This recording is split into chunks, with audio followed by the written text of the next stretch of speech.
10 ఏళ్ళ తర్వాత అయినా సరే అధికారంలోకి వస్తారని ఒక ఆశ ధ్యాస ఉంటే ఎవరన్నా వచ్చి నిలబడతారు. ఇది అడ్రస్ లేకుండా పోతే పార్టీ ఎప్పుడు విచ్ఛిన్నం అయిపోతే ఇతను ఎప్పుడు జైల్లో పోతాడో, పార్టీలో ముఖ్యులందరూ పోతారు. విశేషం సరే, మీరు ఏంటంటే చెప్పిన కొన్ని విషయాలు ఆ పార్టీలోనే చర్చ జరుగుతూ ఉండొచ్చు. ఒకసారి నాగార్జున గారు సార్ ఇప్పుడు అంటే ఇప్పుడు వారు చెప్తున్నట్లుగా చాలామంది వెళ్ళిపోయే పరిస్థితే ఉంది. గేట్లు ఓపెన్ చేస్తే ఇంకా అందరూ వెళ్ళిపోతారు ఇప్పుడున్న ప్రధాన పార్టీలు అనేది వారు చెప్తున్నారు. అంటే వాస్తవానికి అయితే ఒకటి లీడర్లే కాదు, కార్యకర్తలు కింది స్థాయిలో చాలామంది పార్టీ మారుతున్న పరిస్థితి కనిపిస్తూ ఉంది కదా. ఇదే రకమైన వైఖరి ఉంటే ఇంకేంటనేది సార్ అందరూ మారరు సార్. ఎందుకంటే ఇప్పుడు కొడాలి నాని ఉన్నారు, మారితే ఏ పార్టీ తీసుకుంటుంది అతన్ని? అది కొంతమంది మినహాయిస్తే పేరు నాని ఉన్నాడు, గేట్లు ఓపెన్ చేస్తే వాళ్ళని ఎవరు తీసుకోరు కాబట్టి వాళ్ళు ఎవరు తీసుకోరు. అలాంటి క్రిమినల్స్ కానీ అలాంటి మాటలు మాట్లాడి జనాల్లో అసహించుకొనిచ్చి వీళ్ళ నాయకుల అన్న పేరు తెచ్చుకున్న వాళ్ళు ఈరోజు జగన్మోహన్ రెడ్డి గారి దగ్గర ఉన్నారు. వాళ్ళు నాయకులుగా చలామణి అవుతున్నారు. అలాంటి వాళ్ళు ఏ పార్టీ తీసుకోదు సార్. తీసుకుంటే ఆ పార్టీ రాజకీయ చరిత్ర ఉండదు, వాళ్ళ భవిష్యత్తు ఉంటుందని చెప్పి జనాలు అందరికీ తెలుసు. సో అలాంటి తీసుకోదు. ఇంకపోతే రేపో మాపో అసెంబ్లీ స్టార్ట్ అవుతుంది.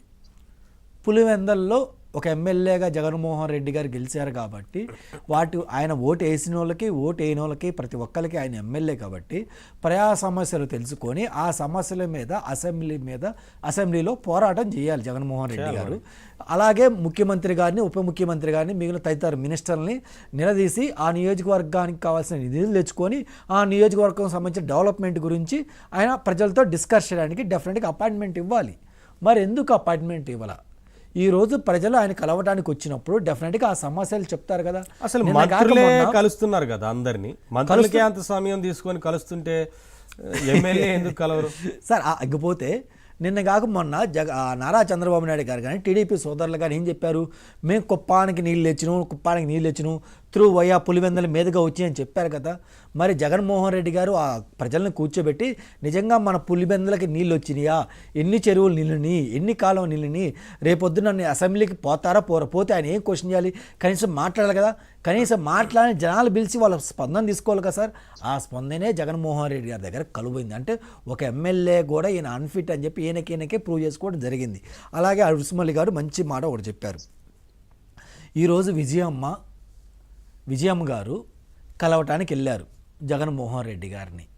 కలిసినప్పుడు జగన్మోహన్ రెడ్డి గారు 2 మంచి మాటలు మాట్లాడతారు వాళ్ళ తల్లితో అని చెప్పి నిజంగా మేము వేచి చూసినాం సార్.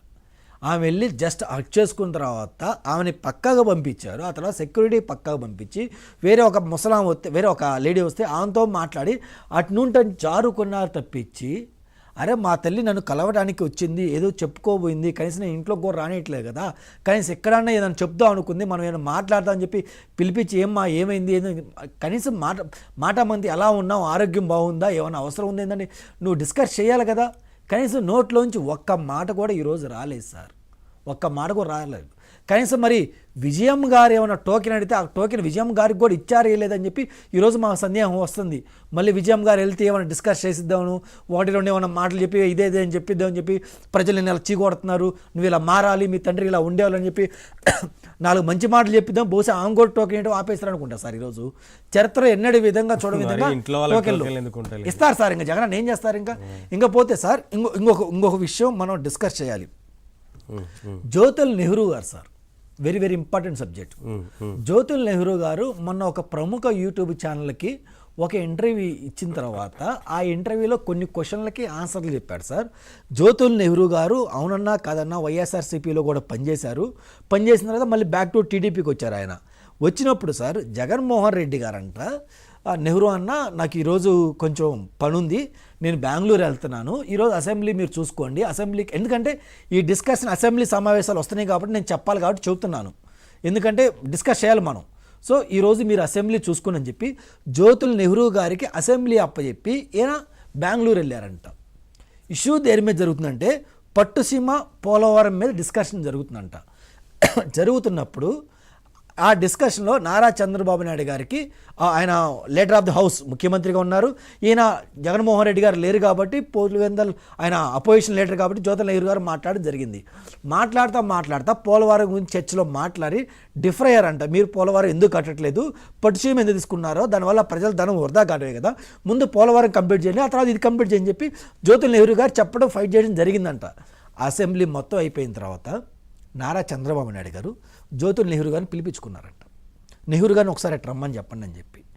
నెహ్రూ గారు వెళ్ళిన తర్వాత సార్ చెప్పండి సార్ అని చెప్పి అడిగినప్పుడు, ఈరోజు మీ యొక్క అపోజిషన్ లెటర్ ఎక్కడికి వెళ్ళాలి తెలుసా అంటే, బెంగళూరు వెళ్ళారు సార్ అని చెప్పారు. దేనికి వెళ్ళారు తెలుసా అంటే, ఏదో ఇంపార్టెంట్ మీటింగ్ ఉంది. అది ఇంపార్టెంట్ మీటింగ్ కాదు, పోలవరం మీద ఆయనకి ముట్టాల్సిన డబ్బులు ముట్టిని మాట్లాడటం ఇష్టం